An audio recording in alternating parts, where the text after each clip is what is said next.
Well, hi there, folks, and welcome to session 25 of Fathoms Below.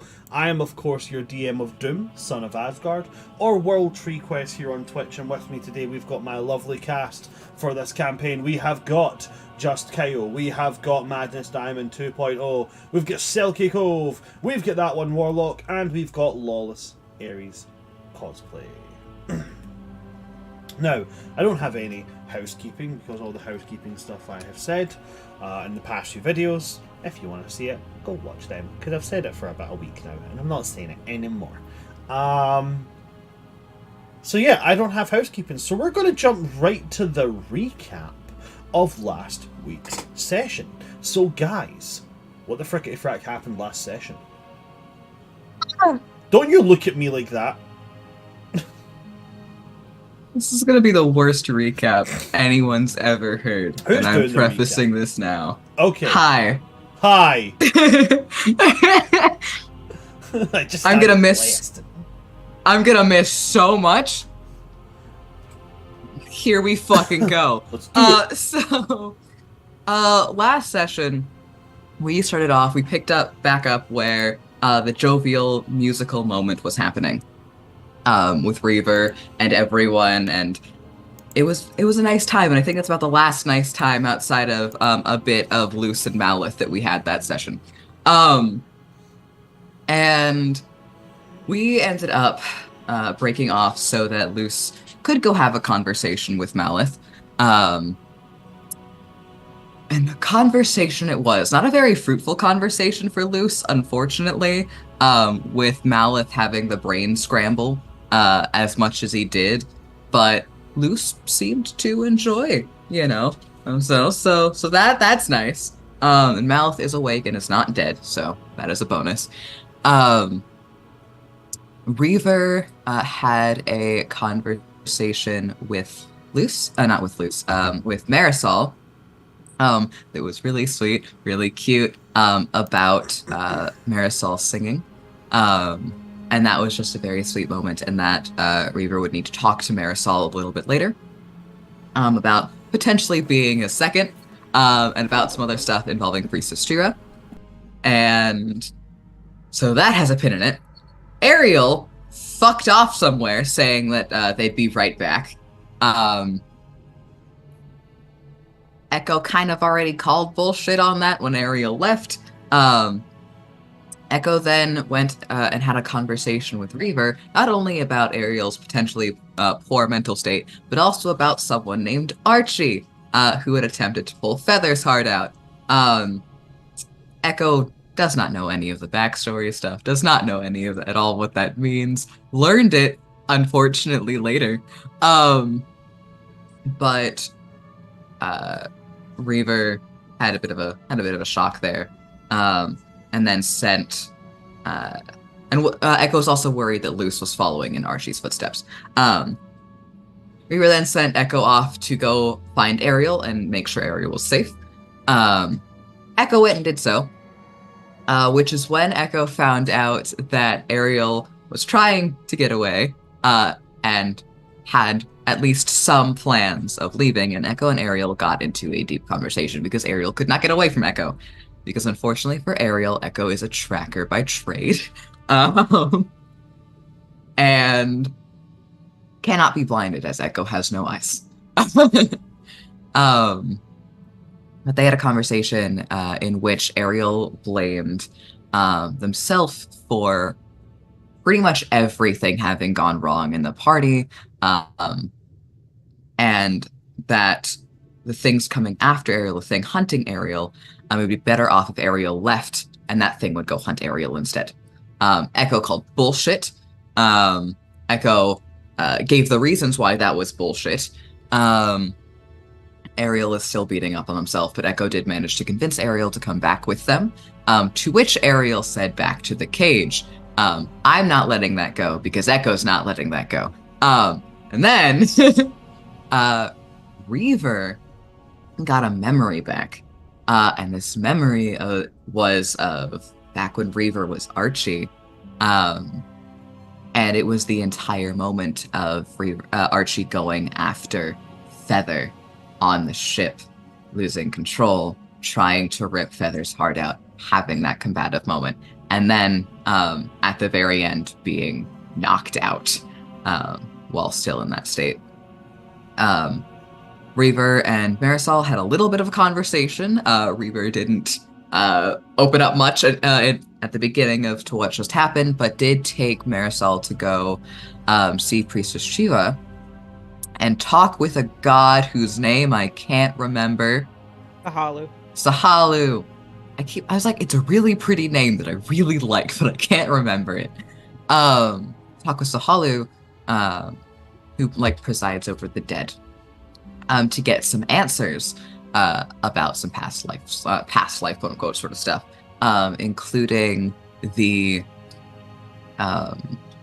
woman at the temple, who was a love interest for Reaver, for Archie, and got confirmation that she did, in fact, I believe her name was Lily? Lily Fairfax. Fairfax, right, because Fairfax, that's where I grew up. But got confirmation that she was, in fact, involved in his death. And also got confirmation of... oh god, this is where my memory's failing me. Dragon Turtle. Dragon Turtle, yes, but it was... oh my god! Is it about the Lily fact or the Dragon Turtle fact? I know I've got the answers for both. Dragon Turtle, please. Up to you if you want. Okay, so basically, because I got the answers I needed, the final question I asked was, if I slay a dragon turtle in the misted ocean, will it affect the Eastern Sea merfolk? Because I'm still mindful of the promise that was asked of me by Marisol, so I wanted to basically have Marisol witness what my actions could do, so I knew. Yes. There was a bit of a conversation between Luce and Malith about feelings and about Feather and about relationships and all of that good stuff. Which since then, Malith has just been sitting in the room alone as everything else has gone down. Alone. Also, you're muted. I've made rolls based on Malith sitting there alone with that. Oh, joy. So on to why Malith is sitting alone. To try to keep this as short as possible. Big fucking argument between Reaver and Feather. Which everyone got back. Echo sat on Reaver's shoulder, and then in the midst of this argument, it was brought up a couple of times that Reaver was in fact Archie. And that's how I got to learn this information. That's how Echo got to learn this information. Echo hasn't said a word since the argument started. But I don't know, watch the episode, because one, I'm not doing it justice, and two, I can't do it justice. There was a whole lot of information and a whole lot of argument that had a whole lot of character happen. But at the very end of all of that, Reaver's soul left his body.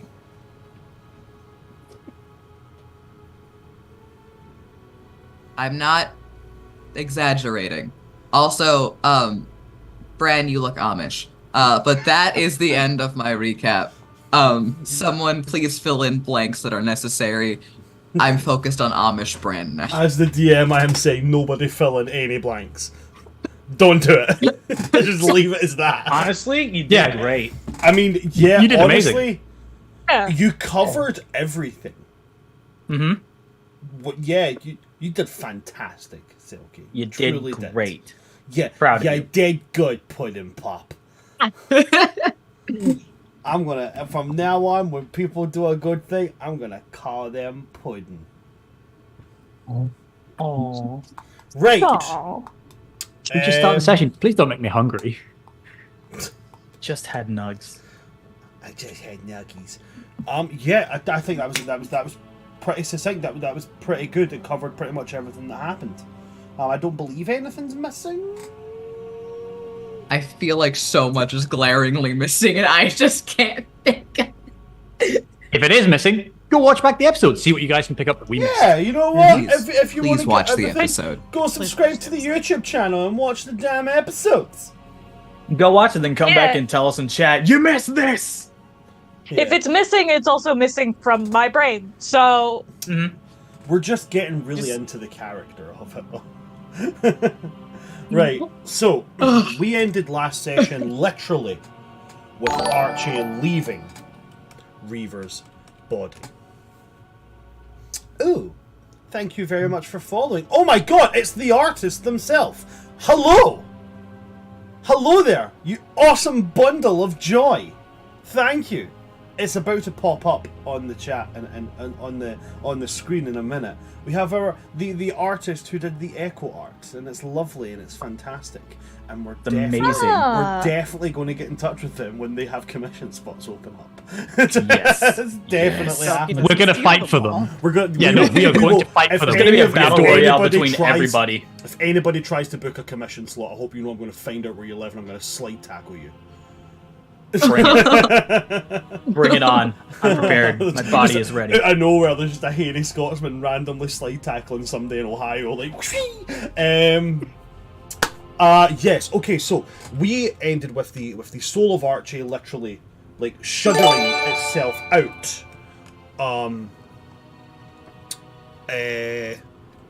Shuddering itself out of the body of Reaver. Now, to clarify. In this particular instance, despite the fact that when it goes on later into the Spectre capabilities, when the Archie soul leaves Reaver's body will become inert. In this particular instance, for the sake of flavour, I'm going to say that when Reaver moves, the Archie soul moves, almost like a kind of puppet. As if they're still both like... It's like a rendering, like a tearing, thing. So yeah, Reaver, we're going to go to you first, right? Just purely for this first part. How is Reaver reacting to the fact that now you can physically, one, see yourself as Reaver, and two, perceive yourself as the soul of Archie?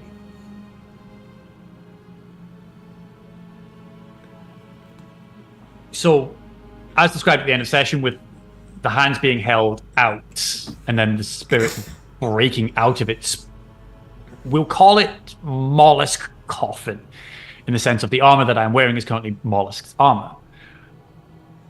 I assume, and I'll let the DM correct me if I'm wrong, but basically, just to being a spirit, I'm going to have like an ethereal, like silvery color all over. There'll be no coloring. It's just all. Yeah. So when it comes to like souls and that, I don't know why it is this, but whenever I picture the idea of like souls or ghosts or anything like that, I always picture, you know, your kind of standard silvery, but with almost like a touch of like greenish, blue, teal kind of light around it. I don't know where I get it from. I honestly have no idea where it comes from, but it's when I picture it, that's what happens. So it's mostly like that kind of like, you know, pale silvery white, as you said, but with that kind of almost like a pale teal gilding to the edges. Okay. So then the first thing I'll be looking at is my own hands, seeing that they have now formed back into human.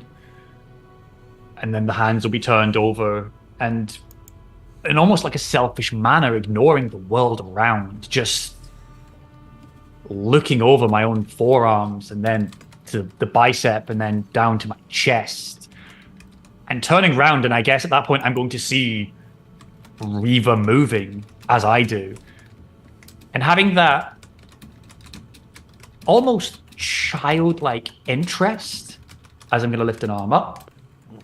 And Reaver's arm will move up, and then just like puppeting my own self without the strings. And then I'm just going to look at the party. And before you guys give your answer, I'll give you a description of Archie. Why did you... Hold on. You said before you could answer, you froze. So we didn't actually hear what you said. So we heard you're going to turn to the party, then you froze, and then we got... And then I'll give you a description of Archie. So... Okay, so before the party could answer, Reaver I'll basically give you all the description of what Archie looks like so you can react as both your characters and as players. So, Archie will be in their physical dimensions quite lean but young looking if they hadn't basically been covered in scarring.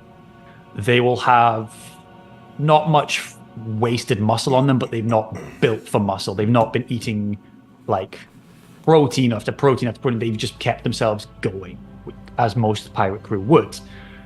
They would have almost like a russet mop of hair.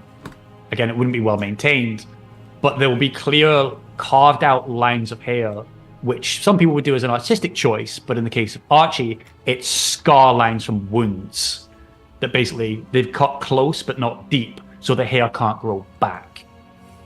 They will have a very crooked nose that is slightly bent from repeated breakages, and there'll be even like a tooth or two missing. It is very clear that Archie's sole fun in life was fighting. They are wearing a similar pirate's attire of a comfortable flannel shirt. Well, not flannel, I can't remember the term. Brand knows the one I'm on about. It's got the lacings at the top. Oh yeah, it's like a ghillie shirt. Yes, thank you. Again, for form, not comfort, it's got a lot of claw holes or like cut marks in it, but it still serves as a shirt. And then standard boots, suspension slacks, and work boots that would be made of a material again that will have a lot of sort of cut marks on it, but hasn't been broke through because it'd be a tougher hide.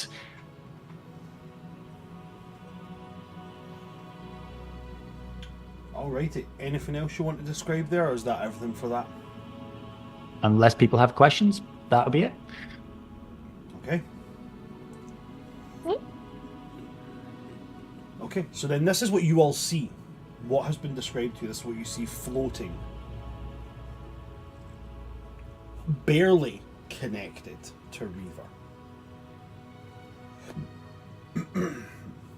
What would we be able to... Sorry, Marisol, Sorry. go ahead. Would we be able to, like, sort of tell that this is Archie? Can we make a perception check for that? I think it's fairly evident the fact of the soul literally came out of Reaver. So yeah, I'm gonna say you'd be able to tell this was Archie. Cool. Marisol's gonna look up and look down and say, I thought Reaver looked rough.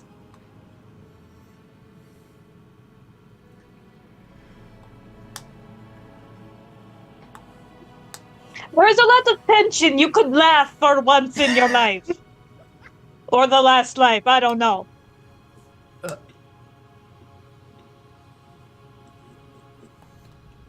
Feather's saying Feather? Yeah, no. Feather says Looking at Feather.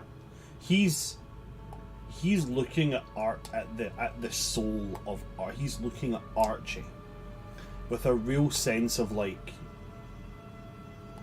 almost like he suspected this kind of thing would happen.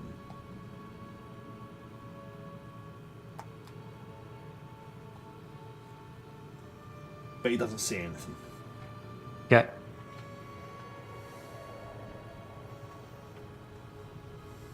Ariel, anything? As I'm going to basically look through the group.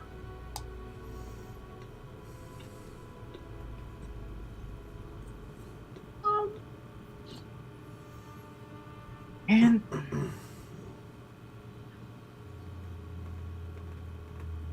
I don't know, there's a lot I want to ask about, but there's so much shit. How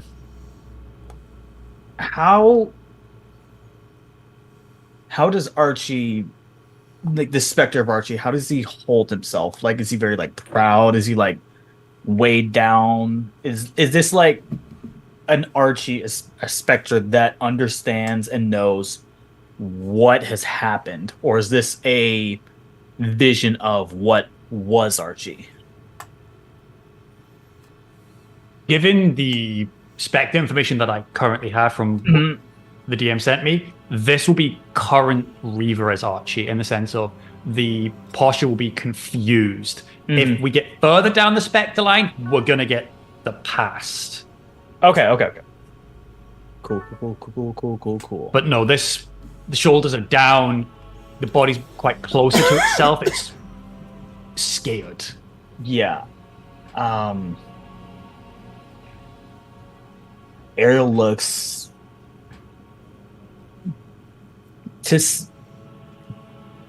for lack of a better words, concerned.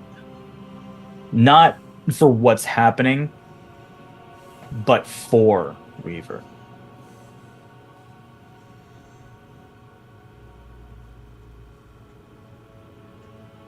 Luce?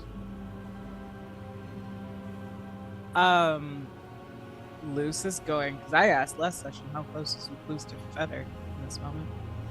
Luce is going to go complete. This is something fucking weird and out of my depth. Feather's the smart one. And gently move towards Feather and just take his hand. And she has her shield like on her arm. So she's taking his hand with her right hand and her shield is on her left. And she is basically like, her body language is very much, is this friendly? Is this foe?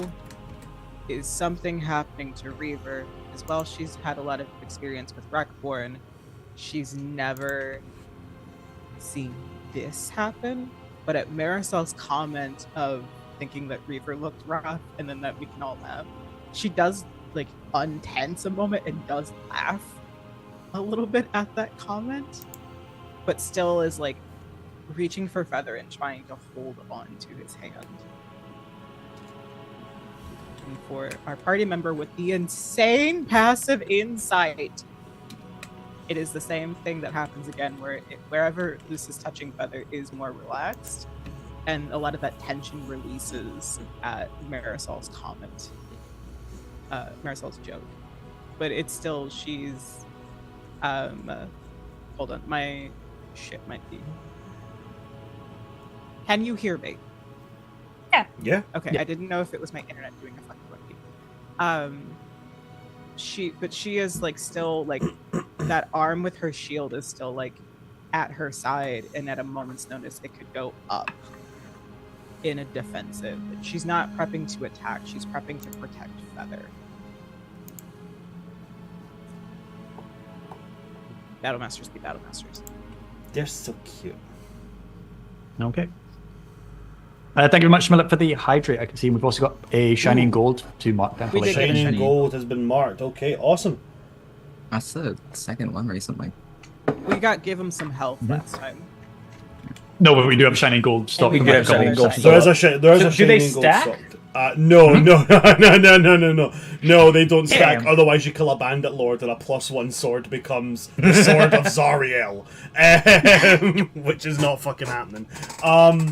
No, they do not stack. But what it does mean, however, is what I'll do is, instead of being like, oh, this one's been used and now we wait until the next point, what will just be as an extra piece of loot at that new level will just be chucked in there as well. Kick ass. Right. Before... Okay, Go ahead. go ahead. No, go ahead.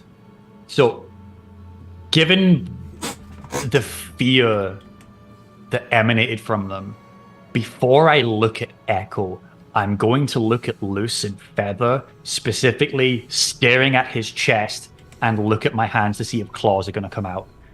Not out of like want, but out of fear. Okay. So I'll say this for you: Feather doesn't look scared. However, if you are taking that and then you are asking if there'll be a reaction, let me make a roll. Let me make a roll and see if there would be a reaction. Let's see. Let's use this dice. Is there a reaction? Okay. Right. Okay. There will be a reaction. When you do the thing of like looking at your hands and looking at him and saying, you know, like Feather in like a questioning tone of like, what is this? Feather's going to put like his hand, the hand that isn't being held by Luce, so it would be his left hand. He's going to put out his left hand and he is going to, for the first time, because he's never manifested a weapon as far as you guys have ever known him. But he's going to manifest a staff in his hand, because he does have a staff that he uses, because, you know, wizards. So he's going to manifest this staff, and the staff is like an old, gnarled piece of wood. You've seen it before, Reaver. you know sometimes he talks to it. As it does have a like a skull mounted on the top of it. The skull's kind of like interwoven with the gnarled bark of the staff itself, not just like a very typical stick with skull on top. Like the skull is like actually encroached by the wood and held in place. And he kind of manifests that, and then kind of like holds it like head down in a very kind of, he's waiting to see what happens, but he's prepared to defend himself. But as he does that, he will kind of look at you and go,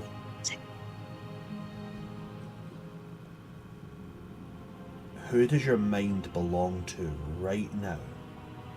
Is it Reaver or is it Archie?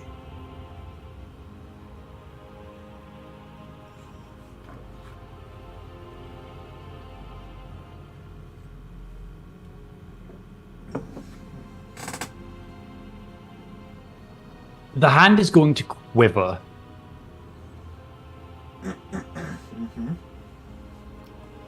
And I'm guessing by that regard, if my hand quivers as the soul, the body's going to quiver? Yes.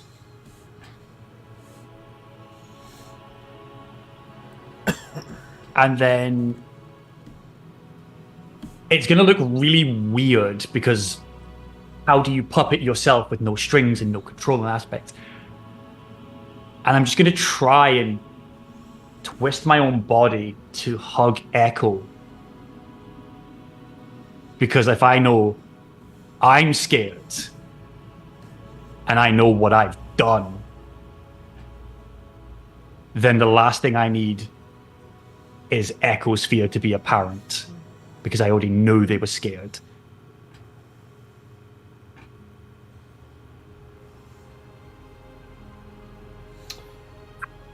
Okay. So Feather will speak to Reaver, and he'll speak out loud. Mm-hmm. And he'll say, I don't think Echo and how they see is capable of seeing what's going on right now. And then he's then going to look to you, Echo. He's going to say, Echo, can you see what's happening right now to Reaver? Echo, from within what I feel like it's probably a little bit more of an awkward embrace than it would normally be, just because of how, puppeting limbs that are your limbs but not connected to your limbs, but like are, just how that would go in general. There was, for a little while, they were this carmine tone. They were, but with the embrace and with, yes, people are tense, but no one's like freaking out. And especially with how Luce and Feather have interacted, they've essentially calmed down and will kind of turn towards Feather. But you said when Archie's hand trembled, so did Reaver's, yeah? Mm-hmm. Echo, from like within the hug, has wrapped their arms around that hand that trembled. But they'll look at Feather and go, Reaver isn't moving as Reaver usually does, and people are acting different. Is that what you mean?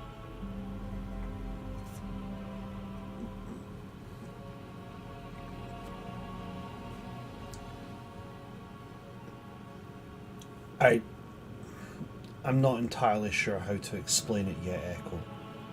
So you'll just have to give me a bit of time so I can formulate what's going on. Okay? That's fine with Echo. Reaver is here. Right? Reaver is still a Reaver, you're not gone. Right? And Reaver is perhaps here twice. That is not the answer Echo was expecting, but Echo is happier with that answer. Echo, there's a ghost of, I guess, Reaver, but it might be, I don't know who the fuck this is. It's probably what you looked like before you died. I don't know. Buddy, you look rough. You look really young, too. Oh, gods, you were a child, weren't you? Oh, gods, I'm much older than you than I thought. And this is... I was... I was in my 20s, thank you. What do you mean, rough? Oh, wait, Ariel. What's my nose look like? Crooked. Corrects it back, if it does move back or not. No. Does your hand go through the nose? Probably. And Luce, welcome to the party, pal.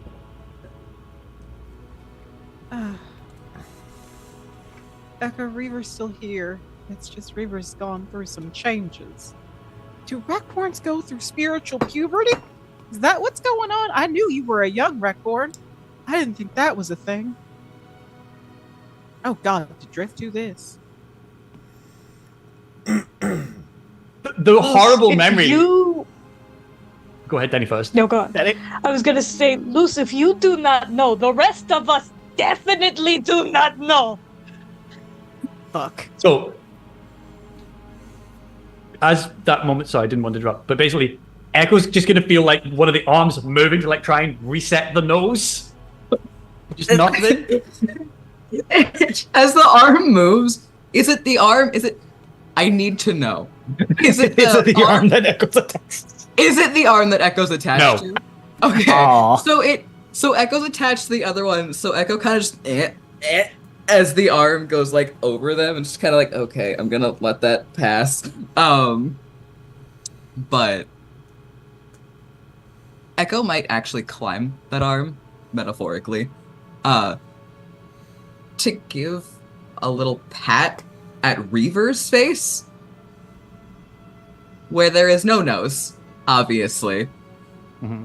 And it's just gonna go back down to the hand, kind of stumped with the whole situation.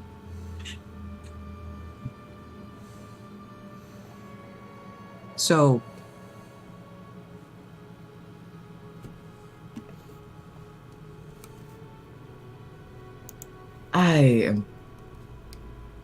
Echo is definitely missing a whole piece here.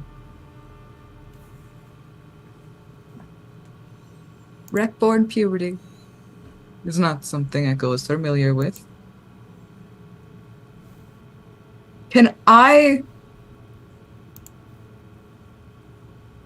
Echo make a roll to try to see if they can piece together kind of what's happened on a rudimentary level?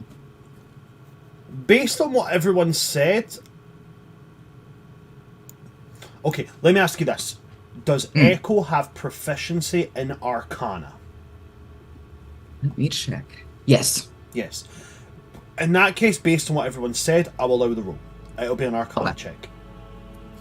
I'm not great at it, but I am proficient. No. 7. There's just not enough information purely from being spoken about for Echo to completely grasp what it is that's happened. Yep. Echo's just gonna wrap themselves around this one hand of Reaver's. And they're not To be very clear, they're not acting afraid. They are more on the like blue to amber colors, like color wheel. They're just waiting for more information. They're not bothered. Okay.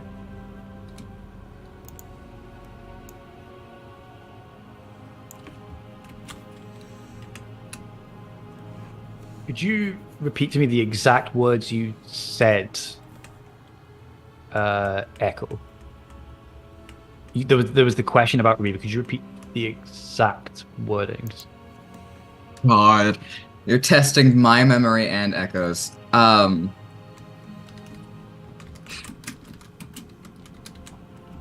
the fuck did I say? I need to remember the context. Is it that Reaver wasn't dead? Or making sure that the Reaver isn't dead? And how Reaver isn't moving the way he usually moves? Yeah, that Reaver isn't moving the way he usually moves. That people are acting differently. Okay. Yeah, that's essentially it. So, sorry. Then, no, that's fine. There was a wording choice that my brain kicked, and then we had the question. My brain lost the track. So that's okay. So, again, I don't know where the voice comes from because it's from the spirit or from the body, but the reply to that is, Echo, there is nothing for you to worry about. This is something that should never be remembered. Echo's gonna bite Reaver. Not like a hard bite. Yeah. It's a bite. Do you feel it? DM? You are currently tearing in half from two different sides, and the physical part of you is made of mostly debris and bone. No, you don't feel it. Cool.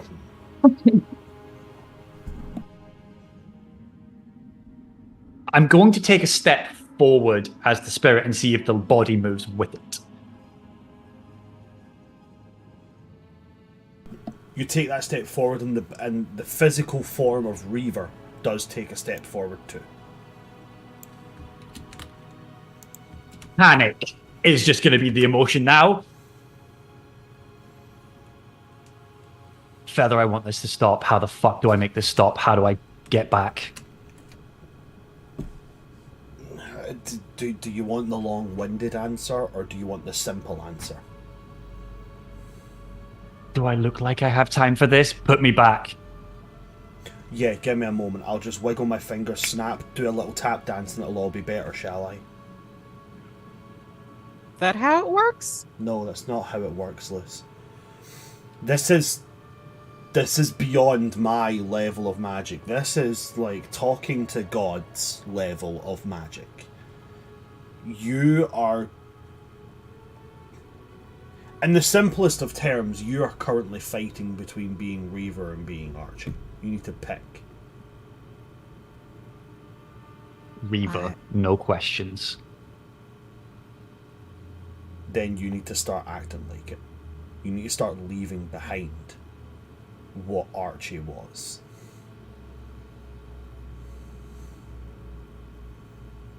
Because Archie, as we can all plainly see, is dead.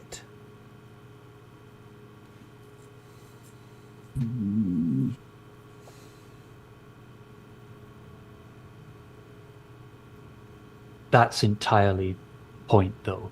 Archie is dead. I'm Reaver. Whatever. Why is this? This isn't me. I'm Reaver. He pulls the robes down to show the scar in his chest. So how do you feel looking at this?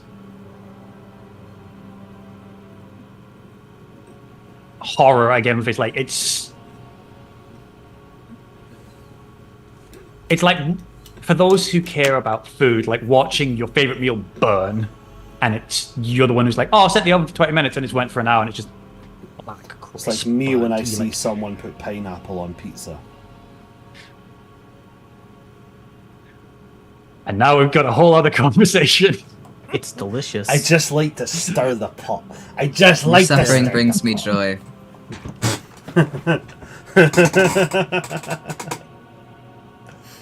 Yeah, Luce is going to drop Feather's hand. She is also going to put the shield back on her back. And walk towards Archie. Mm-hmm. And just kind of still in a weird moment of the fuck is this? But just going by rec board logic, because that's all this poor girl has. She's got an intelligence of 11. It's all she's got. And she is just going to look Archie in the eyes. How tall is Archie?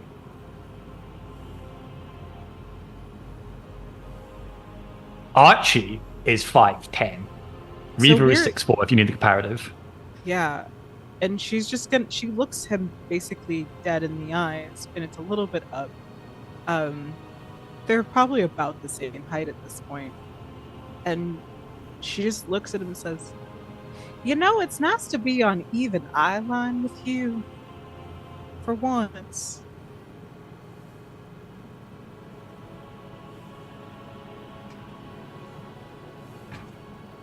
Luce, shove me. Before I do that, I think you and I have something in common with this moment. You have a part of yourself that died, and so do I.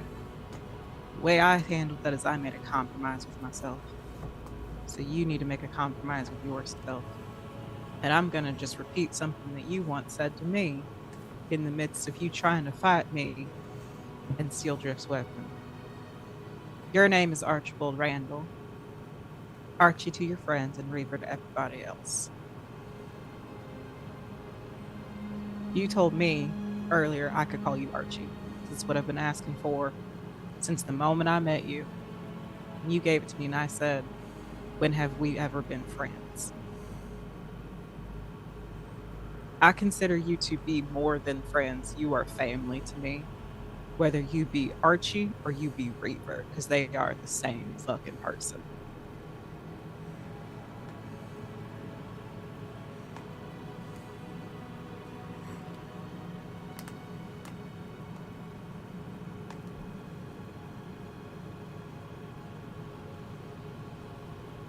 As you say they're the same person, again, I'm just going to look at Feather's chest.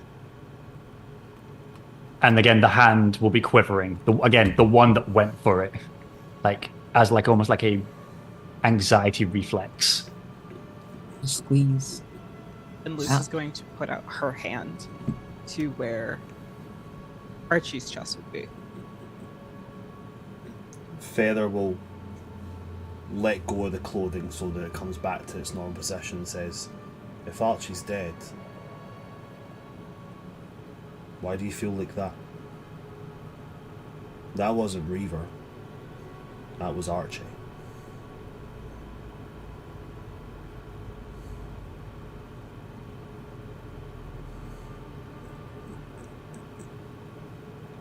Dead man can't feel guilt.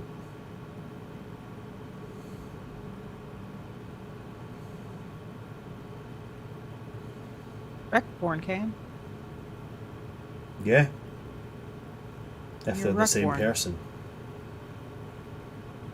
What's happening here is a separation. Because he's stuck.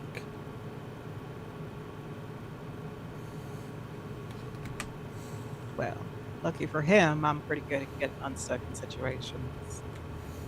And Luce is going to try to push the spirit. Do I make contact? Make me an athletics check at disadvantage. Is that athletics? Okay. One of them's really good. The other one's halfway decent. 10 plus 5 is 15. 15. Reaver, with being Yep. told that you're stuck, And with you saying that, yeah, like of course Archie's dead, but obviously the guilt being there. Mm. When Feather points out to you that it wasn't Reaver that did that, it was Archie. How does that affect? Almost like a mantra. Archie is dead. I am Reaver. Archie is dead. I am Reaver. Okay. Then with that being the confirmation from the player, I'm going to say, Luce, that's enough to start. You don't feel like you're physically touching them, like your hands physically go into Archie a little bit, but they go in a little bit and then you feel like a pressure. And over the course of like maybe 30 seconds or so, you guys can all you guys can all see, and Selkie can see Luce doing something really weird to the open air. Archie being shoved back into Reaver.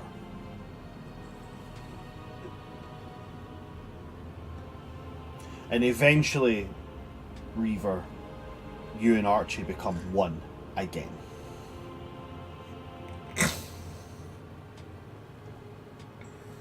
At which point, Feather will just let go of his staff and it falls and it disappears before it hits the ground.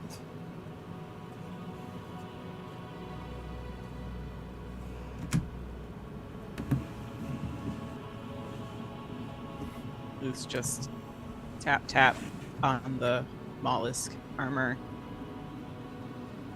and then takes half a step back to just look back up where the head is.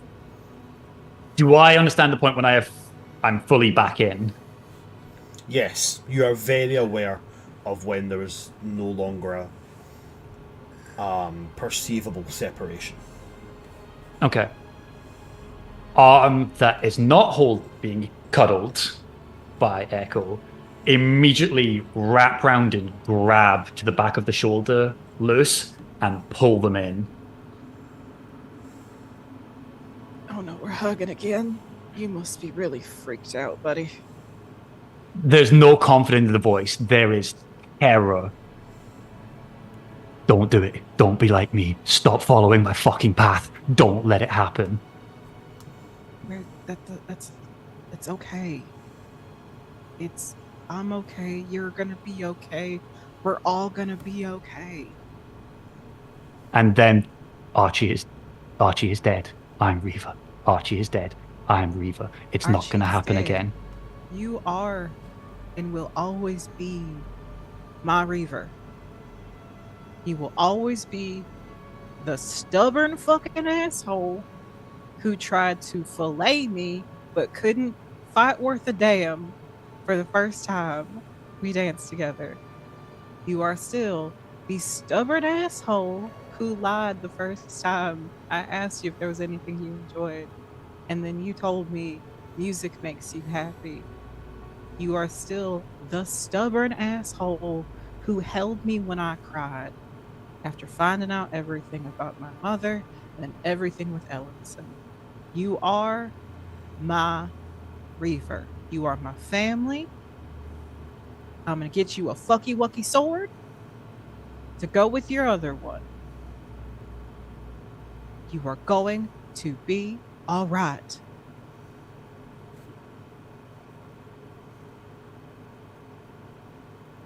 Puberty's weird, buddy. It's gonna be all right. I'm going to see if that manages to snap me out enough. Okay, yeah. I've got some level of paladin thanksness. That's going to catch me enough to snap out of the fear and go, I said I was in my 20s, but puberty's done. I had stubble before I had scars. You say so. You back to normal now.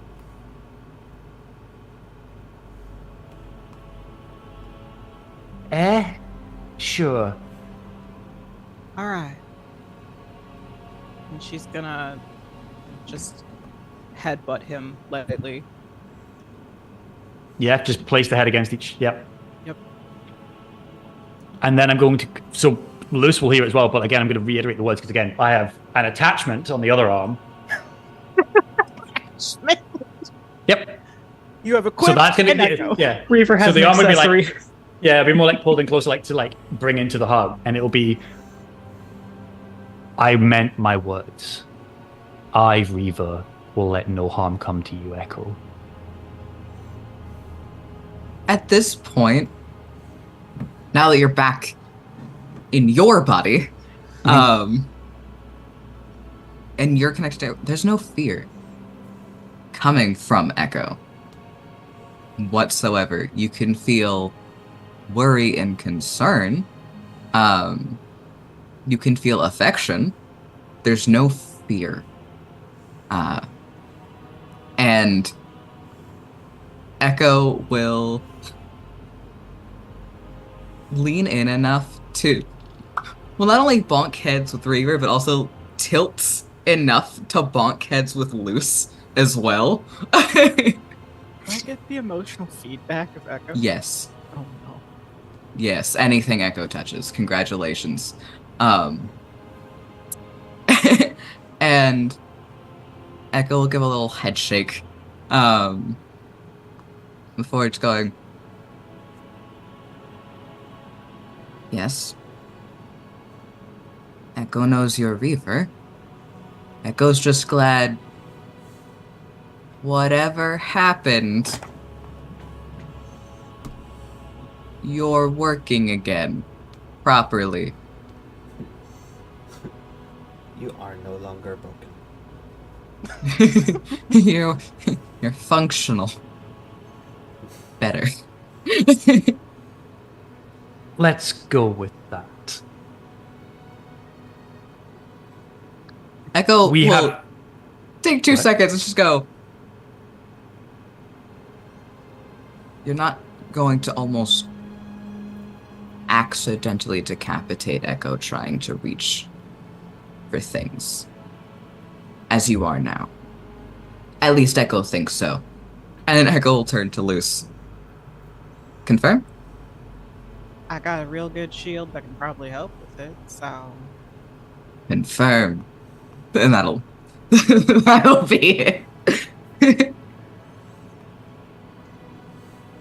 Luce's tentacle on the side with Reaver is going to just pat the helmet. Luce's tentacle on the side with Echo is just going to pat Echo. And then she's gonna pull back. And still, like, having that emotional feedback from Echo. It's just like, oh, that's weird. That was so fucking weird. And just be like, alright, I think I'm good with the touchy-feely time if you're good with releasing me from the affection. Yes. Alright. And just like the let go, and then like the proudness of like the body posture is gonna like change, like to be like more standing up, like very much half true, half trying to like lie to themselves of like this horrible thing didn't just happen. You have a captain role to do.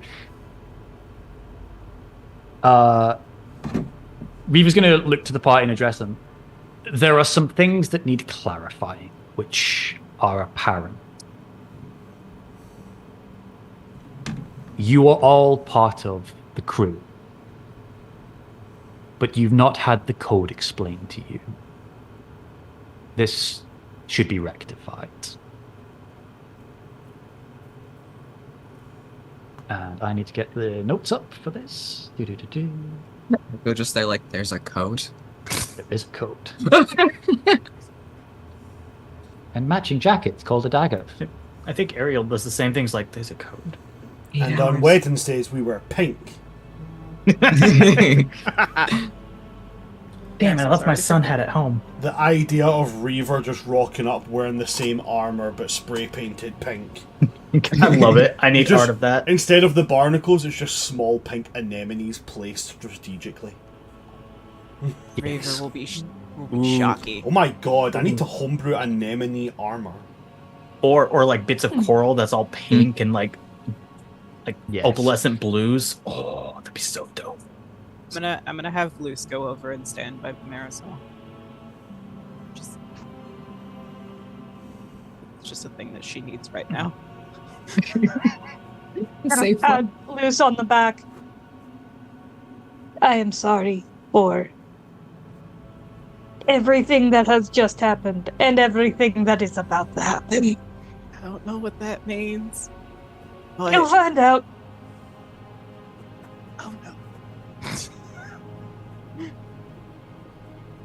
Echo, Reaver's gonna just slowly, not like peel you off, but like give you the option to go like to sit back on his head or like on the shoulder point, like just like lifting the arm up. Like if you want to be comfy there, you can. Echo will take it. Echo will take up seat on the shoulder, leaning against Reaver's head. Okay. Then I'm going to pick the sword back up and just stab it into the ground face up and just lean on it as I look at you all. Here are the rules of the code. You are all expected to follow them under my crew. Befriend others wisely and hold none above your own. All aboard who take part in acquisitions are to receive a fair share of loot. The captain and first mate will receive more, then the boatswain, armsman, navigator and helmsman will receive a small crewance bonus. If you cannot take part in a raid, you are only to receive half of a share. And should the colors be lost, we all forfeit money for it. Currently, we don't have a ship if we don't count. And he then just taps his chest. We'll get to that later. Next, any crewmate may accuse another of a crime at any time. A jury is to be formed of 10 men, done by lots. If you are found guilty, the punishment is to be immediate. If you are accused and found innocent, that who accused you receives the punishment instead. None shall be killed without need or provocation. Any who surrender to us shall live. Any who disobey this law are to be hung from the mast. That will work on. Any who fall behind are left behind. Attacking a fellow of the code is forbidden without provocation. By doing so, you will be put to death without question. Going to stare at Ariel for this next one. Liars and thieves are to be left behind with a day's water, a day's rum, and a single shot. Lucky for you all, guns don't work down here. Or maybe unlucky, that's perspective-based. There are a couple rules about war, but we do not have access to the crowned court as far as I know. Essentially, we cannot declare war on everything without the approval of the lords. I don't even know if I am a lord. I'm just a captain.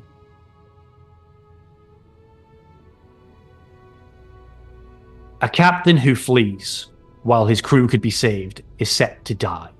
The locker will await them. Know that I will never run while you are still breathing. Finally, the right to parley is sacred. You have heard me invoke it, and the people of these lands don't seem to understand or respect it, so be sparing with it. Any who invoke this right are to be taken to the nearest enemy captain until the talks are concluded. They may not be harmed or inconvenienced during this time. Any weapons that they hold are to be taken and then returned to them and to their crew once the talks have completed. Both parties are to split for a day's travel and a night's travel, before any hostility may commence. Any who break this accord are to be lashed by their crew, if upholding it, and then be treated by all as a liar. In times of disagreement, if you wish to air a grievance without accusing a crime, you may call a duel. And that is the point that I will stare at Feather. When a duel is called, the participants must decide on their seconds. and they must decide on which weapons are allowed before the time is agreed. The seconds will confirm this, so that those in a grievance will not come to contact before a duel. Marisol, this is what I requested for you in case problems had arisen. Duels are set to be till first blood, till one is left standing, or till death. The loser of this duel must hand over all their materials in their possession once defeated. The victor decides what they may have returned. If a duel is called, it may be forfeited by raising your weapon above your head immediately, or firing your weapon in the air. But be warned to do this at your own risk. Your opponent need not accept it. At least not immediately. Once a duel is concluded, the cause for the need for it is done. Any vengeance or further issue caused by this matter is sought to be punished as a mutineer. If you wish to accuse someone of a crime, we will take them to trial as mentioned. Our first mate will stand as judge over the proceedings.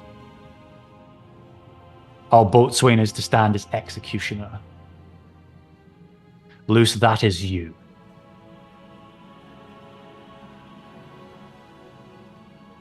The captain is to decide the punishment.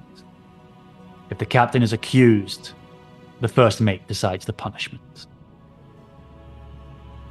The punishments are as follows as a standardized, but can be changed given either the first mate or the captain's discretion. But as standard as follows. Liars are to be marooned, as well as thieves. What that means for those from the top side, they don't live underwater like how you all do. They were to be left on an island with the aforementioned provisions and left to survive on their own front. The shot of the gun was to give them the easy way out if they chose not to continue surviving. Mutineers are to be keel-hauled, which, given our predicaments, I'll have to get creative about. Murderers are to be shot and thrown overboard. We can easily find a resolution for that. And cowards are to be sent to the locker, where you will rest in damnation and no one will come for you. Any who are marked as a traitor of the code are to be brought to trial immediately. If they are not before the lords of the Crown Court by 2 weeks' time, they are to be hunted until the end by any loyal of the code. This is mine and Feather's solemn swore against blunder. This is why I will hunt them till I die. Accusations among captains are juried by the pirate lords, with the keeper of the code themselves being judge and executioner. As far as we have seen, we've met no other captains that follow this, so do not worry about that. By accepting the dagger I gave you, that is your symbol that you follow my crew. That is your mark to bear of our family. If you do not like these rules that are placed upon you by this accord, you have time to speak of them now. But know that I follow this code as an iron resolve.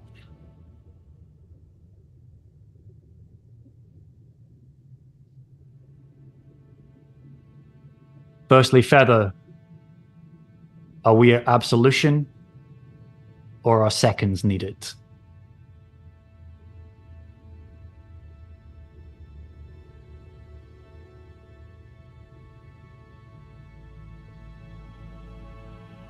You're muted. You are muted. Sorry, I was typing, so I turned it off so that I could. Feather will look to you, Reaver.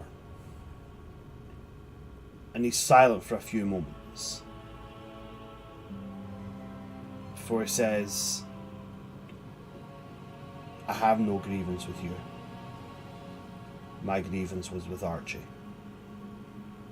And as you say, Archie is dead.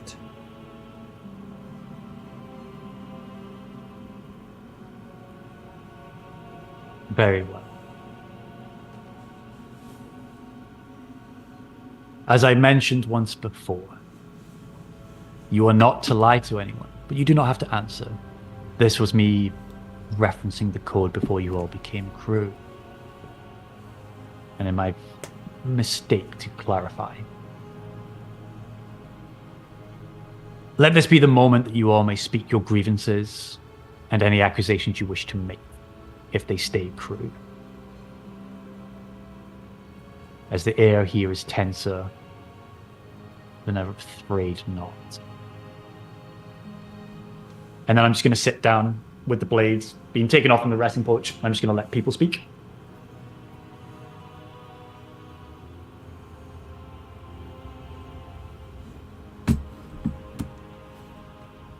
Does anybody in the party have anything they'd like to voice at this point?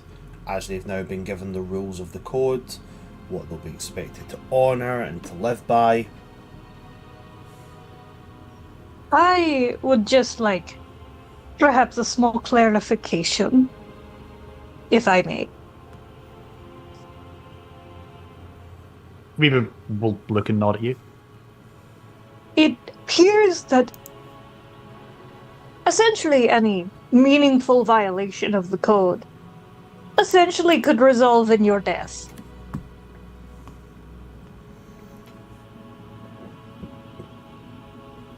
When you Yeah. live on a ship and you need to rely on people, you need to be trusted.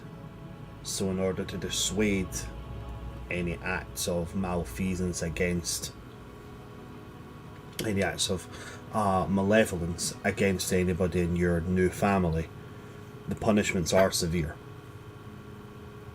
However, with magic, most of them can be survived.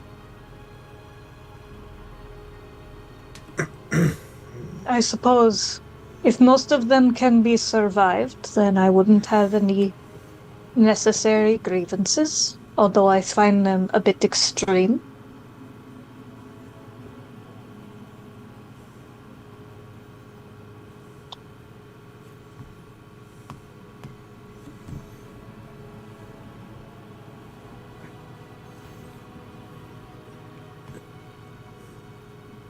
Echo has one worry. With the code itself. Though it is... This part of the code is technically one Echo follows on their own. Anyone who falls behind is left behind.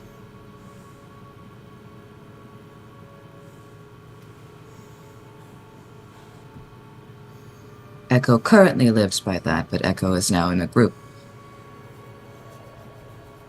And Echo happens to not want to leave this group behind.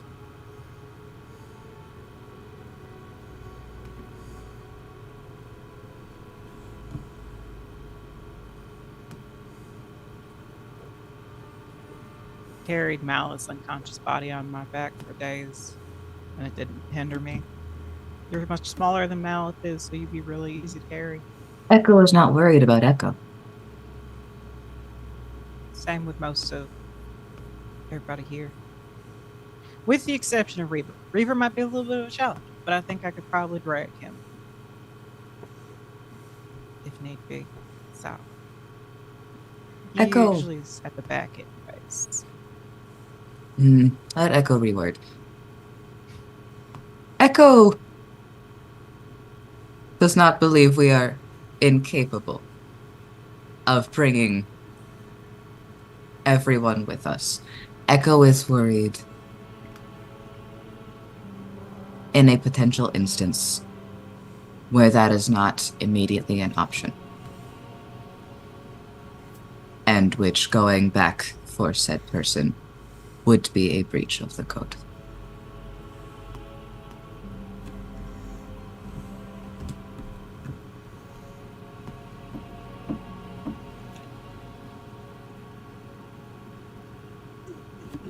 Sorry, repeat the exact wording of what Echo just asked there, just so I can confirm it in my mind that I've heard it correctly.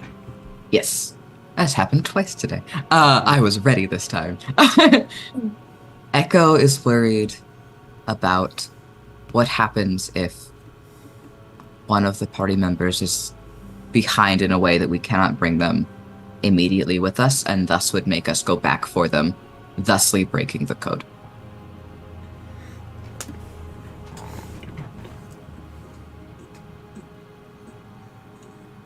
It's less about someone being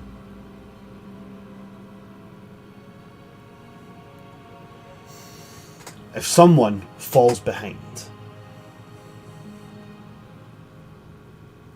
this can be taken in many different ways. The code is often very metaphorical. If someone has something that can only be the way forward and they fall behind, then that's a downfall on their behalf. They failed to ensure the survival of their peers.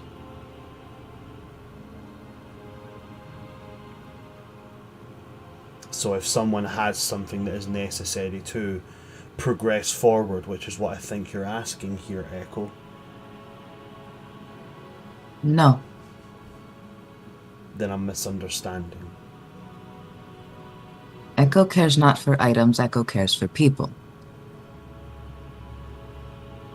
If one of us, physically, Echo does not care what they have of importance, Echo does not care what they might do of importance, Echo cares that they are one of us. Echo would break the code by going back for them. As is stated. Paris, I would also break the code by going back for them, and you can take that up with me when it happens. I understand. I understand now, Echo, and what you ask is a valid thing. Here's my question. Or here's my interpretation, so to speak. Someone does not fall behind if we all move together as one. It's not about that person keeping up. It's about the group keeping together.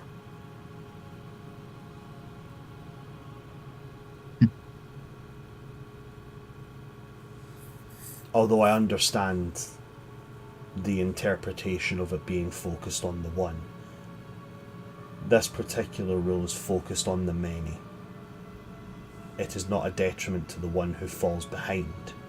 It is a detriment to those who moved ahead in such a manner that they were allowed to fall behind.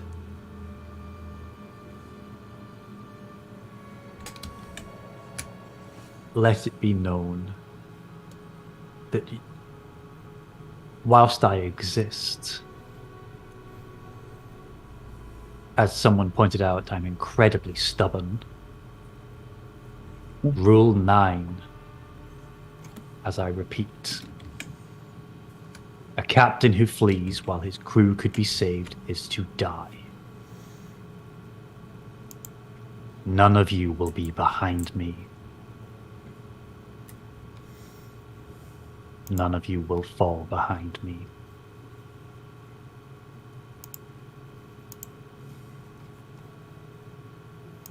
Echo has no further issues. Very well.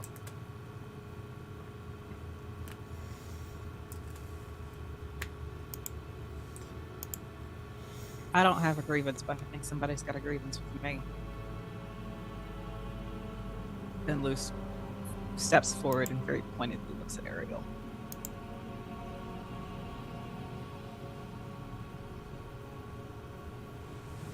Ariel takes the dagger that is very held at the very top of his harness, belts in the back, and just pulls it out. And just holds it to his chest.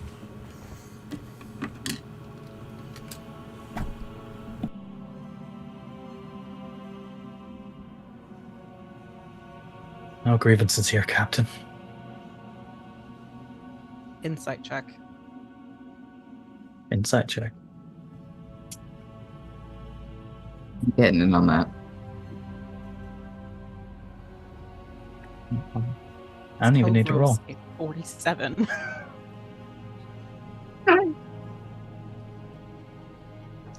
It's a 20 and a 22, so it's a 22. I got an 18. Nice! Either way. Just tell him the truth.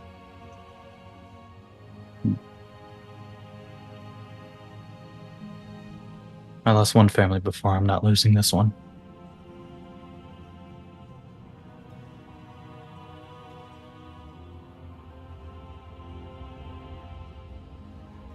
Thank you. Oh, I have to roll for something. Oh, I have to roll for something. Come on. It's always a great moment as a DM when you hear someone say, "Hold on, I have to roll for something." Ooh. No. No, Echo isn't letting that slide. Oh, I know that face. I don't want to do this. We gotta. Wait, it's These gotta are the happen. consequences of my own actions. When will you learn? I'm gonna do it now. Tom, would you repeat the last two sentences Ariel just said? I lost one family before. I don't want to lose this one. Oh.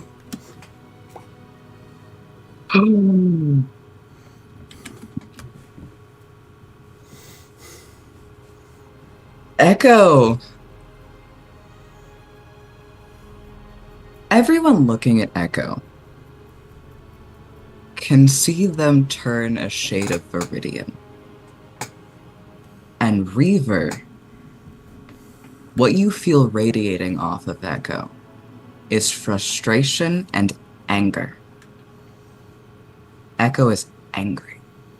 Yes? You're muted. You're muted, buddy. I didn't know if I'd muted myself, so I hit the button right there as I spoke, just in the off chance. Yep. Right there before this continues, I'm just going to say, I do have to jump to the bathroom. I'm going to be watching on my phone. So I'll know everything. I am not making the mistakes I've made with previous sessions where I go, they're just talking. I'm going to jump to the bathroom. I come back and it's like, we blew up a city. It wasn't us. So It wasn't us. I'm watching, okay? Watching you. Apparently, we're not allowed to conspire anymore. Damn. No. Huh. But yeah, Reaver, you can feel that Echo is angry. And this is more than just... Honestly, it's more than anger. It's frustration and it's fury. And Echo turns their full body to face Ariel and go, "Really? Not to run?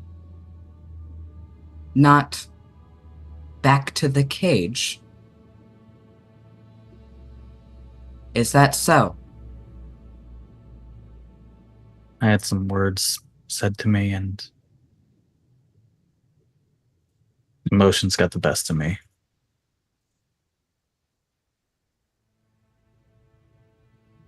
But I don't want to lose this group.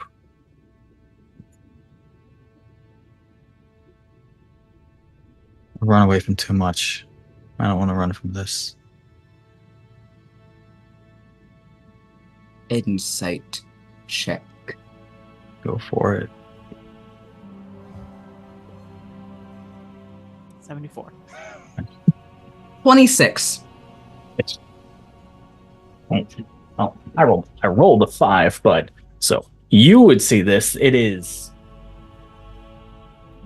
100% truthful, but at the same time, it's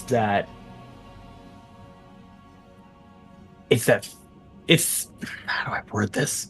It's the coming to terms with something. Mm-hmm. It's the the final acceptance that because of what Ariel feels, putting down the party was not right, and feels great shame for it, but has made the conviction not to run.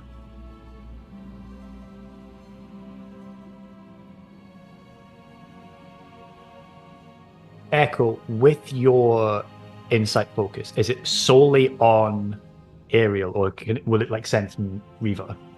So, to be very clear, Echo's passive insight is 18. Echo doesn't trust anyone either. So Echo is constantly checking in for everyone's emotion because it's been 8 hours. Yeah. They're still in that fight or flight mode. So yes, Reaver would be in that.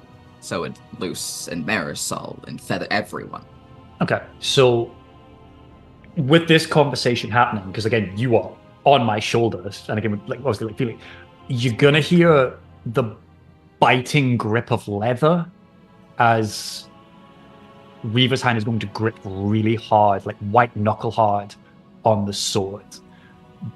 But it's mixed with anger and apprehension of not wanting to do something. You, with your insight, know is there's grounds for a trial, but I do not want to call it.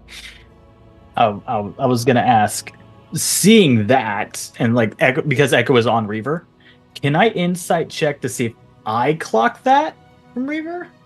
It's a By all means. perception check as Yeah. well. I would also say at this point, Echo is tense. Use the aerial dice. Echo is at the point where their mouth is open. Their mouth is going all the way back. Those tendrils are right at the front. The teeth are on display.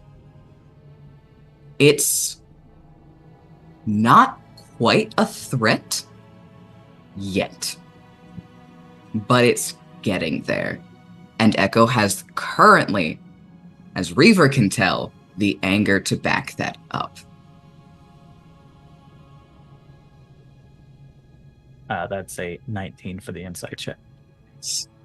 Yeah. Yes, yeah, you can tell. Shit. So. Echo would be able to clock off of Luce because I've told you body language things.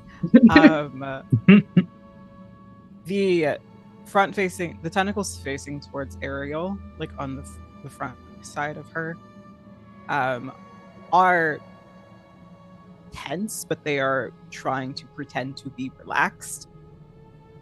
And you have seen this before. But the ones at the back of her head are coiling. They're coiling, and you can very easily tell they're trying to reach for the shield. You know what? I want everyone in on this.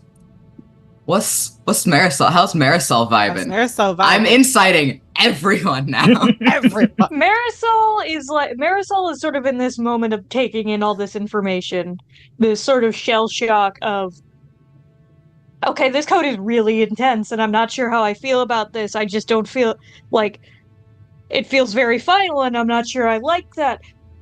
But I also don't want to disrespect Reaver and his ways too. I'm sorry. Ariel said, what? Ariel said, what? And just this, like, confusion and hurt and just upset with, like, how stringent Reaver is being with what Ariel just said, with whatever the fuck is going on with the entire party. You can feel it's just like, it's like a little test tube. It's just foaming. It's foaming. It's getting there. You know what elephant toothpaste is? Yeah. I'm Mhm. imagining Oh. that's Marisol. Yep. Oh, he. Oh yeah. Oh, that's Yeah. Tom first. Oh no, Tom froze. It wasn't me this time. No. Oh, Oh no. I need to roll it. I am worried about how angry Echo is. When Tom gets back, I think. Ah. All my good rolls are going to insight, and that's not great right now because Echo's just getting angrier. Thomas first. Tom froze. I know Tom froze. I was literally walking back from the bathroom going, I left Yes. you all alone for 5 damn minutes, and Tom has frozen. Oh. Yeah. Well, this might be a good spot for a break. It's a good spot for a break, probably. This is going to be a good spot for a break with that rather literally freezing ending. We are going to take our 50-minute break there, folks, while we wait for Tom to come back. Do not move anywhere, because you're going to want to see how this resolves. And there is some chilling details coming up. Don't go anywhere, folks. We will see you all after our 15-minute break.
Hello, you beautiful bundles of funk.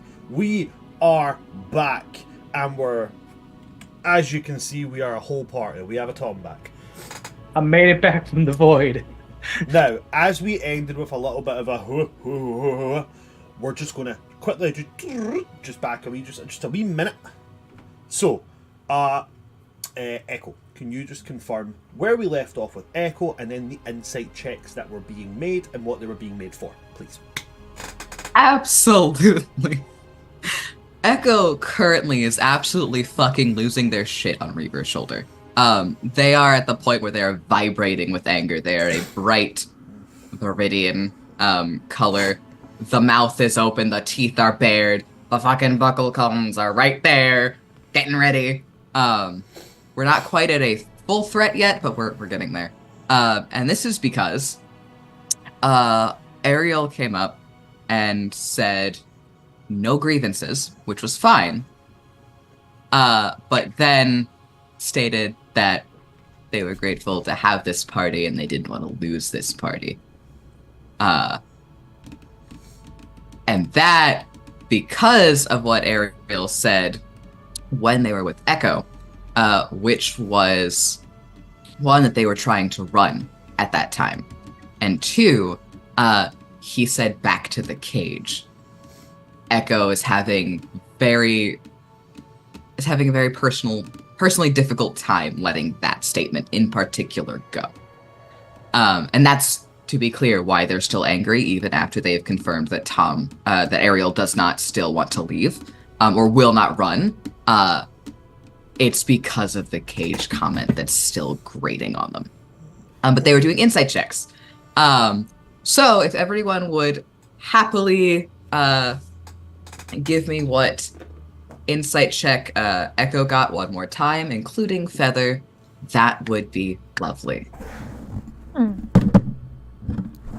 Okay, so am I rolling in? So are you wanting me to roll insight, or are you wanting me to roll, like, deception, whatever? Like, if Feather is hiding things whatsoever, then like deception or whatever. Otherwise, Echo is just being Echo. Doesn't really matter what he was rolling, because he rolled in that one. Oh, fair. So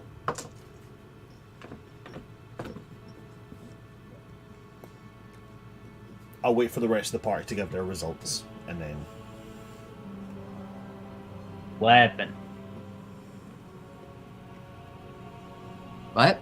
So as far as I have, as my memory, as faulty as it may be sometimes serves, Reaver is feeling a lot of things, of knowing what he kind of needs to do but doesn't want to do it. There was the sense of leather being gripped on the hilt of the sword, and kind of that captain's dilemma. That's my words, not Kyle's. About what is probably going to come to turn or come to pass. Marisol is feeling that bubbling of emotion where things are going to start boiling over soon, because there's a lot of tension and there are things going on in this party that are kind of building up, correct, Denny? Say so. Yeah. Trying to keep it a little composed. She's trying to logic her way out of this a little bit, but for the most part, it's just getting there. Okay. And then the way I describe Luce's body language at this point is that what Feather and Ariel can see from the front, because she's facing Ariel, so it would in turn be facing Feather, is that the tentacles in the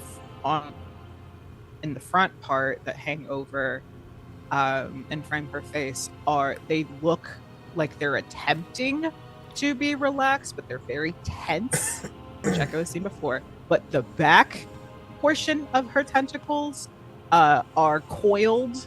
They look like they are like preparing for something, and more than half of them are trying to reach for her shield, as if prepping for something. And if memory serves, because originally Ariel was once incited, that was when Echo incited that Ariel was telling the truth, that Ariel is now convicted in their actions, fully plans on sticking around, even Right. though it's a difficult decision, even though it's still something they're coming to terms and like fighting with. All right, so Feather, what was yours? As soon as Ariel says it, like the whole he loves this family and he doesn't want to leave them now. Feather isn't actually looking at Ariel. Feather's looking at Luce, like gauging how she is reacting to this, and his body is there's no body language on it. He's genuinely just looking at Luce as if to see, this doesn't affect me one way or the other, unless it affects you. If it affects you, then depending on how it affects you, then it affects me. Feather's looking directly at Luce. Feather will see the hand that usually carries the shield is tensing, untensing, relaxing, trying to relax, can't relax. And as she's listening to Echo and Ariel's conversation, her hand goes to Tooth's hilt, as if she's once again preparing for something and deciding. And it's basically, I'm assuming it would mirror what Reaver looks like, because also these two have spent too much fucking time together. Of, like, you grab the hilt of your weapon whenever you are trying to decide if there is going to be something that you're trying to defend or attack against. And that's also something Echo would be able to clock. Because fuck, your passive perception's insane. And basically trying to use the hilt of Tooth as a comfort. And then wiping her hand along, like, her pant leg to try to, like, ease that, and then it's not working. She can't regulate this feeling of tenseness that she's feeling, because she is the one who asked Ariel if he has a grievance with her, and she believes that Ariel is lying to her even after the insight of that Ariel is telling the truth.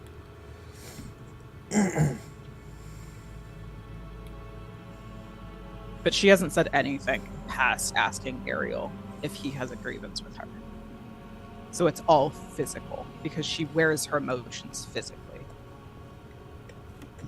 She's a very easy person to read most of the time. Lindsay's. I just don't change color. So, do we have any other reactions that people want to give Echo for their insights? The only thing I would change is the difference of Luce's grip and Reaver's. Reaver is not flexing. It is white knuckle, I said. It's not like the decision, it's, I know what needs to be done if necessary to stop something else, but they really don't want to do it. It's the difference between a paladin and a battle master. Battle masters are students of war. They study, they learn their body language, and so their body language reflects it. Mm-hmm. Paladins are more so about the path that they're taking, the oath they have taken. Mm-hmm. But it's also that little barbarian flair, but her trying to pull against, because she knows Reaver had told her, don't go down the path that I went. And it's probably Feather, because you flavored it that in the that one episode where after Luce had taken Barbarian, Feather would be able to see that clawing of that rage trying to come out, and then her having to press it back.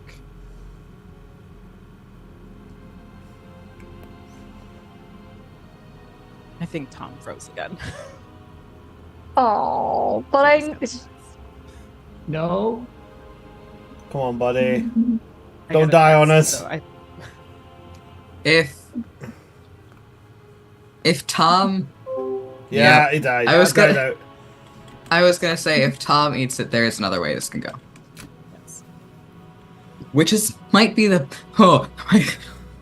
Might be better. Oh, It might be I best. don't even have an extra scene set up for us to have 5 screens. Hold on. We can do this. Technical adjustments. Technical adjustments will be made. Okie dokie. Oh, Oh, I think he's going to try Oh. and come in on his phone. ding dong. Ding dong. Ding dong. which is said. Mitchell Witch. Wicked Witch. Ding dong. Wicked Witch is dead. That's what we've devolved into now. We're just singing show tunes. I'll get the drum back out. Hold on, let me roll up. I Get do. the drum back out. To be clear, if we unfortunately cannot have our lovely Tom, because I want our lovely Tom to be fucking clear to all of the powers that be, and to Tom if Tom can hear me. There is another way that I can take this. That also completely works. I also have an idea as well. Okay. Right. Let's try something here. What if we do... Ding dong. Tom's Ding a dong. trying. Tom is really a trying. I can't hear that not do it. It's echolalia. Echolalia, a common symptom of neurodivergence where somebody says something and you must finish it. For instance, like someone saying ding dong and someone going ding dong. Hello? Hello? Welcome back. Hi. I figured out how to use my phone with it, but I am...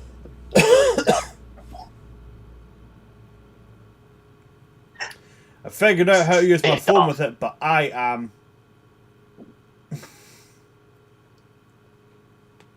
Oh, I am totally without power. Damn. Oh, Yeah, I figured as much. Yeah. Because whenever your power goes out, it goes completely out. It's not by breaker, it's by the entire. Alright. Okay. So I guess what I would say then is, what do we want to do as a party? If Tom's power is completely out, do we want to continue with Tom's phone? Or do we want to call it here for the sake of keeping everybody fully involved? So what we can... Danny? I was gonna say, considering this is such a Tom-heavy moment, I feel like we either have to go to some away cutscene, or we would call it. So... My signal is holding out, so I can be here. Okay. Okay, I I'm just also- can't pull up my camera. but we can't understand what you're saying. My Really? concern is also your battery life. Fair. Yeah. Okay, so I think what I'm going to... What's up? Oh? Sorry, I didn't realise that you wanted to say something, so okay, sorry. You're totally fine. It was just like, I don't want to interrupt anyone. But whenever I try to say the thing, it's about to interrupt people. So, as I said, there are two ways that, like, you know what? I'm even going to make this as, give me 2 seconds. The roll would have been in the favor of this anyway. There is another way that this could have been taken, or can be taken, that would have a brief scene happen. That would, one, avoid further conflict with Ariel, which truthfully I would like to avoid in this moment. And so we could take that, potentially do that scene, to round out if we wanted to.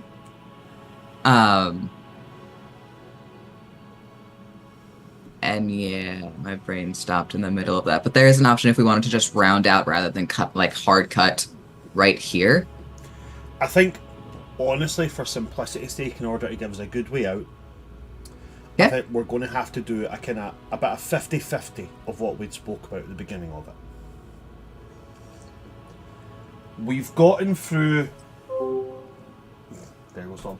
So we've gotten through 3 of the, by my count, 6 things that we wanted to do.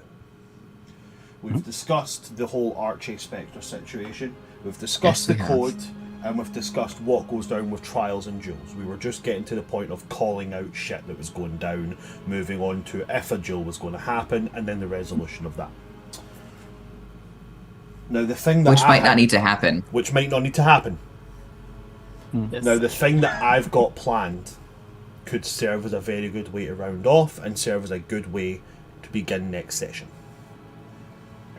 So if people are okay with that being a kind of almost like an interruption to the scene. Yeah. Okay, cool. So, bear with me just a little moment, folks, just while I do some quick shenanigans, just to make sure. Just to make sure that everybody can be seen. So I'm just gonna do. I'm gonna. Bear again. We ask for your patience, dear friends and fellows. Improv. We also adore them, and I'm just moving the screen. If anyone watching wants to fire questions at us that we can answer for you without spoiling anything, whilst we have our wonderful DM doing tech support, by all means fire them into the chat and we will have a look and we will see what we can answer for you. By all means, any questions you have before we do our little quick wrap for the session while I get these screens sorted so people can all be seen and we can recognise our players' lovely faces. Fire in any questions you might have. We will answer anything. While I just do that there, and then we go to here and we go here. Right. Okay, so now everybody can at least be seen. Right, so here's what I'm going to do. We are going to call that as a wrap there for tonight. And I'm going to do an end credit scene. As the party stands there with the tension slowly subsiding, then building back up again with this display, this viridian colour radiating off of Echo.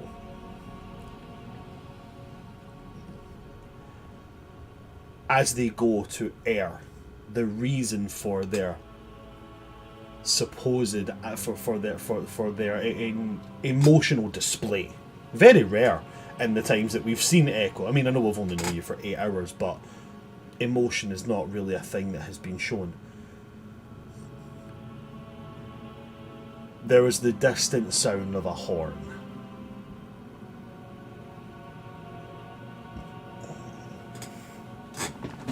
Out on the coming from what would be the south, the horn echoes out towards you all. And the horn is so loud that, in fact, as it rattles across these undersea mesas and hits these anemones, you see them, move and pitch and pulse from the wave of sound coming from this horn. And when you all look to that direction, a sight that, to even the bravest of souls, would be seen as chilling. A shiver. For those who do not know, a shiver is a name given to a group of sharks. Or in this particular instance, a passing of Carcharodines. However, from the distance that you guys are at, this shiver doesn't have the same features. Shivers can usually be spotted in most waters because of their sleek grey or even densely black coloration, as they all move together, usually following the path of some kind of megalodon. they seem to form almost like a black cloud, but this one appears white, pale, decrepit and greyed. Much like the large rotted husk of a long dead but reanimated and very rotted megalodon that they swim beside. And at the front of this shiver, passing the horn to another Carcharodine before reaching for their belt and drawing a flail made from 4 different barbed hooks and a long twin-peaked blade is Thresher.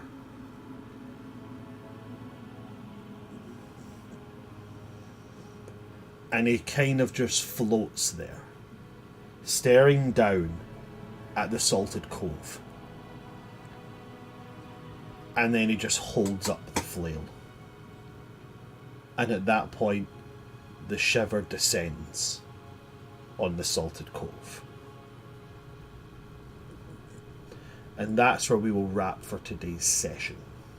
Now, we're very sorry we're wrapping here early, folks.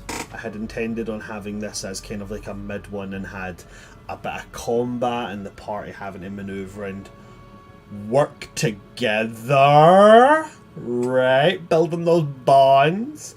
But we will have that next session. We will have it in bucket loads, spades fulls.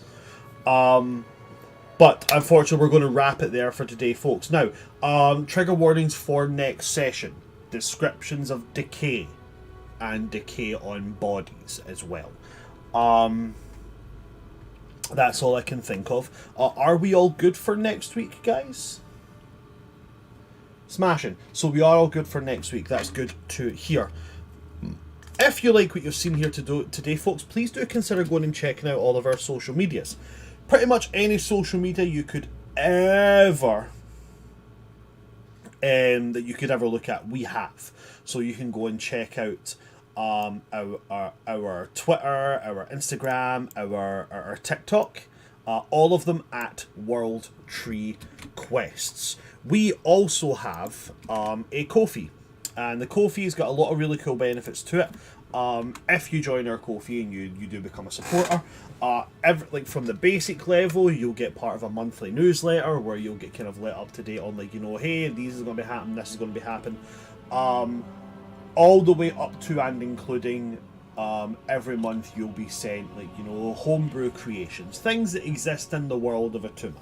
On top of that, since we have recently found a lovely artist whose work is phenomenal and we're definitely going to be getting in touch with,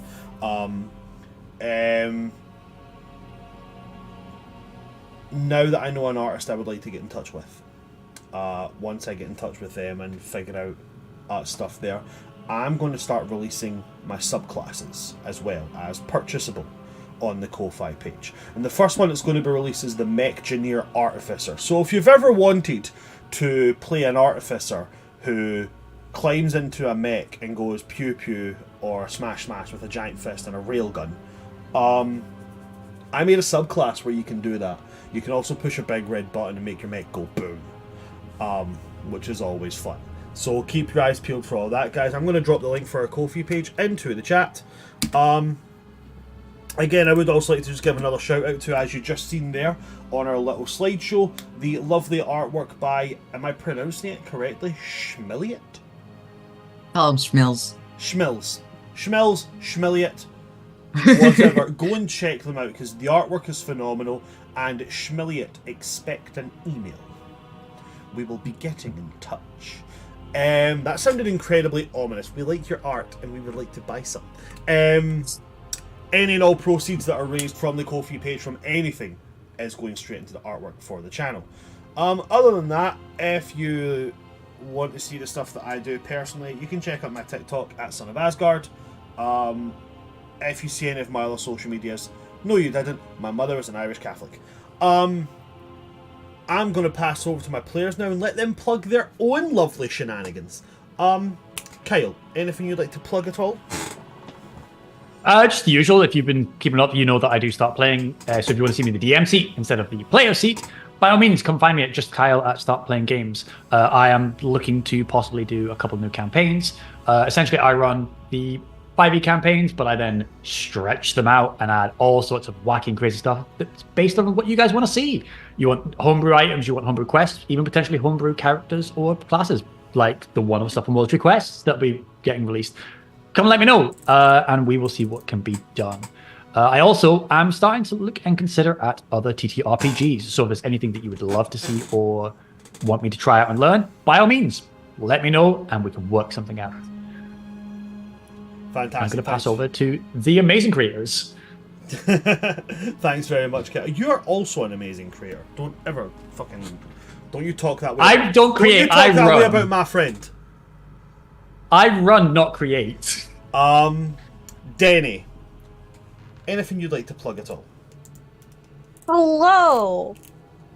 If you would like to see me on other places on the internet, you can find me at TikTok and on most social medias as Lawless Aries Cosplay, doing a little bit of cosplay.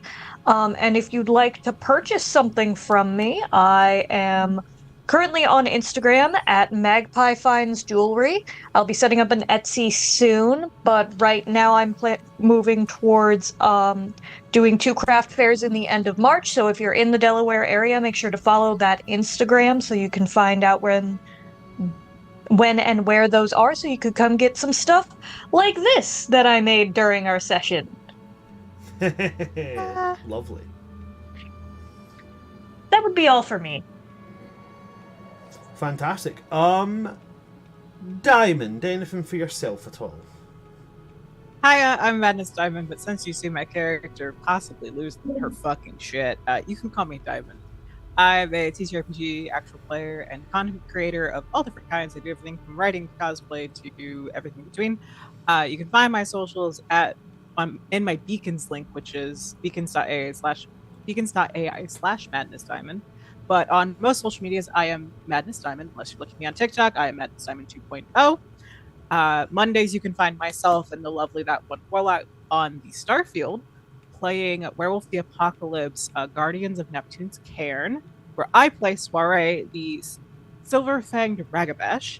And then Tom plays Travis, the Thayurge Asswalker. Last session, I got to manhandle their character and throw them into the ocean to heal. So that was a lot of fun. The amount of times my character manhandles their characters is a lot. It's a trend at this point.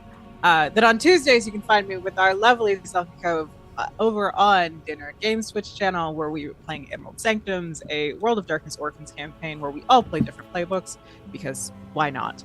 I play Bay, the very human, very squishy hunter with the Martyr Creed, who is going through it still. 1 week where my characters aren't going through it. Eventually it will happen, probably not at the same time.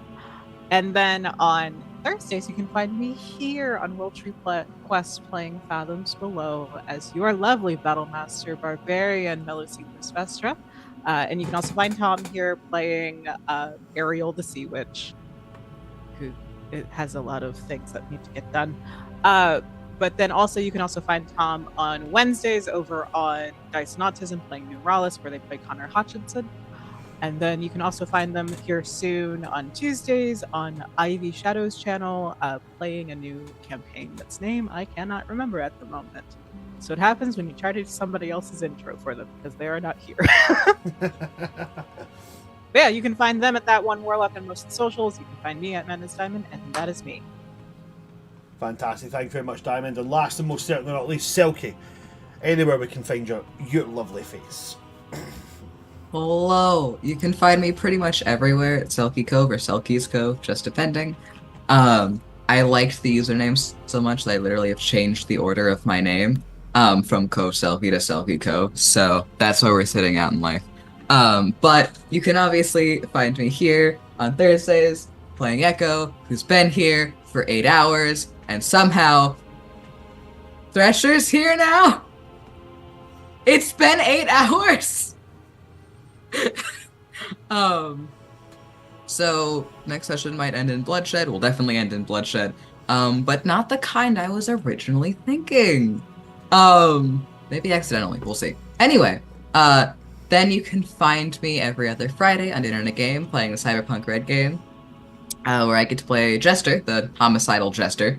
And then on Saturdays, you'll be able to find me this Saturday on my Twitch, playing Vampire the Masquerade Endless Nights, where I get to play Amaret Fane, who is a gender-fluid, ballet dancing vampire with a humanity of 9, who is fucking going through it. Oh my god. Last session, they almost fell down a pit, into giant wooden spikes. I almost had a character death. And so that's where we're coming into, this coming session.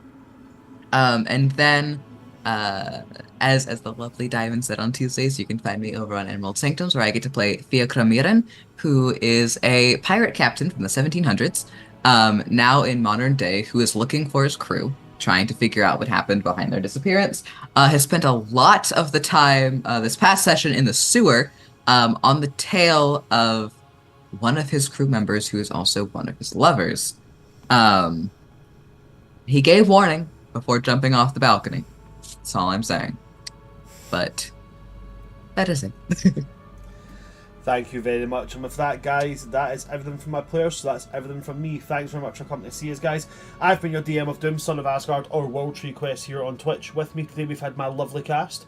We have had Just Kyle, we've had Madness Diamond 2.0, we have had LOL Series Cosplay, we had that one Warlock, and we've had Selkie Cove from all of us here at World Tree Quest. Good night. Stay safe. The internet fucking sucks, and so does power.